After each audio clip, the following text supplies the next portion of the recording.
Olá, estudante. Hoje estudaremos Maquiavel e o nascimento da política moderna. Vamos aos objetivos da aula.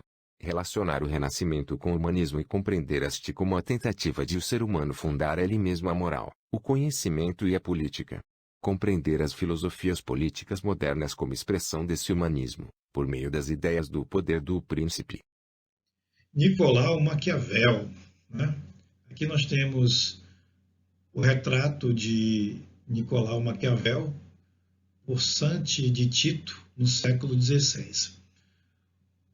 O pensador político Nicolau Maquiavel é um pensador que, nomeadamente, escreverá a respeito da política numa de suas obras, onde ele denominou O Príncipe, e essa obra é uma obra que consagrou o pensamento político moderno. Então, Maquiavel é visto como o pai da ciência política moderna, porque uma vez que as características do pensamento político de Maquiavel são expostas na obra O Príncipe, o cientista político Maquiavel, né, o filósofo político Maquiavel, ele vai, nessa obra, expor as principais compreensões que ele tinha a respeito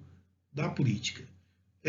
Uma vez que Maquiavel compreendia a política como um conflito, nesta obra, o que Maquiavel deixa entrever é a distância entre o ideal de política e a realidade política da época na qual o Príncipe foi escrito, isto é, no renascentismo, né? Então a obra O Príncipe procura também descrever as lutas e tensões entre grupos sociais, porém a sua marca mais influente é justamente a definição da política como uma esfera autônoma, desvinculada da moral e da religião. Muito bem, então, ainda de posse do seu capítulo 9, na página 14, vamos então detalhar o pensamento político de Maquiavel, porque com ele inaugura-se uma nova era na política, né? A era da política independente, a política autônoma, como uma área de saber, independente da religião e também da moral ou da ética. Então, já mencionamos aqui o fato que Nicolau Maquiavel é conhecido como o pai da política moderna, e a sua obra O Príncipe foi uma obra datada de 1513. Então, para Maquiavel, a qualidade principal de um príncipe político, estadista, deve ser a virtude, que no pensamento maquiavélico refere-se ao conjunto de habilidades para a conquista e a manutenção do poder. Então, a fortuna é o termo que Maquiavel vai utilizar para se referir às situações que não podemos controlar. Então, o príncipe deve desenvolver sua virtude ao máximo para não depender em demasia da fortuna, ou literalmente, para não depender demais da sorte. E aí, na construção do seu pensamento político, Maquiavel desenvolve uma análise histórica de diferentes contextos políticos, não é? Principalmente da antiguidade. Então, por meio dessa análise, ele vai identificar um ciclo histórico de ascensão e quedas de governos, de sociedades e também de civilizações. Então, ele vai se dedicar ao estudo da história, não é? Particularmente a história antiga, para buscar ali uma regularidade de ações políticas, de forma a verificar quais ações foram eficientes para a conquista e para conquistar e manter o poder.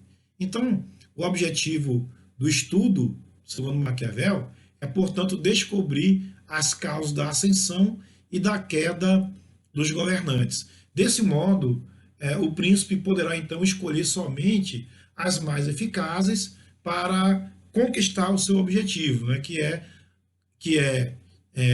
para conseguir o seu objetivo, que é a conquista e a manutenção do poder.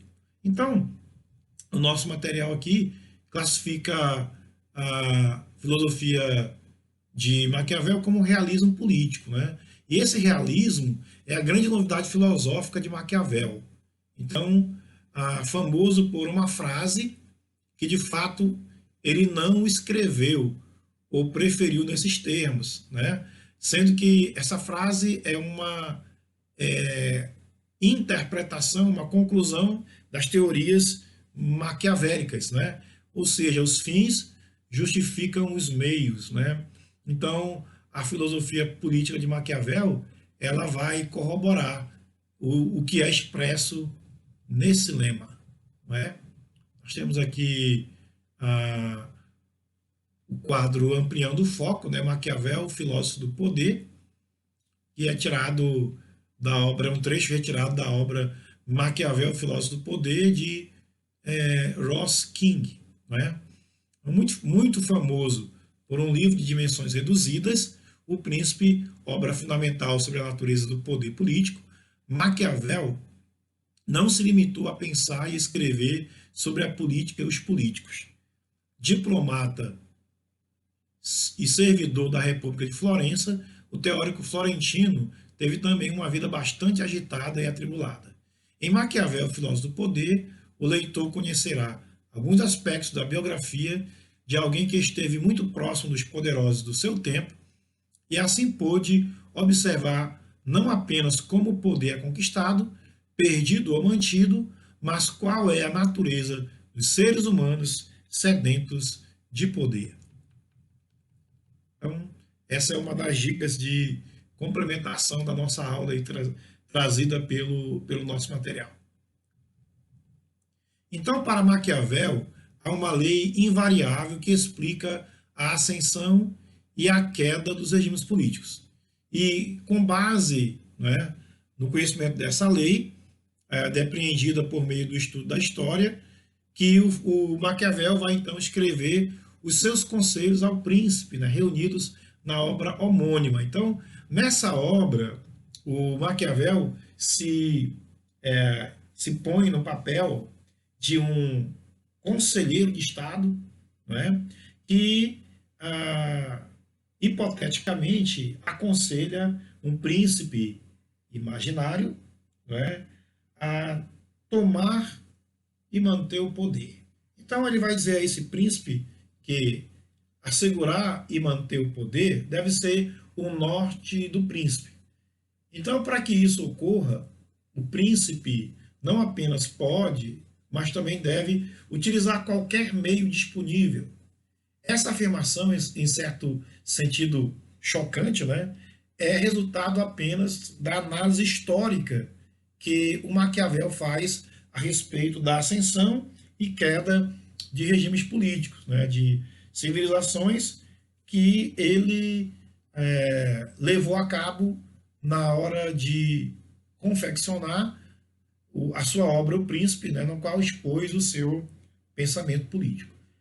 Então, vejam só, segundo o Maquiavel, embora os governantes devam supostamente ser encarnações de virtude e honra, né, dada a condição real do mundo político, os príncipes bem-sucedidos são apenas aqueles que atuam sem de fato levar em consideração a moral convencional do seu tempo. Então, se o príncipe Maquiavel, ele aconselha o príncipe a ser amado, porém, se o contexto político exigir que o príncipe seja temido, então, nos conselhos de Maquiavel, é mais importante ser temido do que ser amado.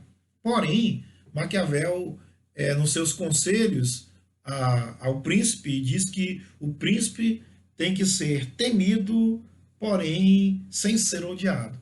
Ou seja, o príncipe não pode ser tão benevolente ao ponto de ser considerado alguém que não inspira temor, que não inspira medo, porém na sua manipulação para manter o equilíbrio do poder, o príncipe não deve também agir com crueldade.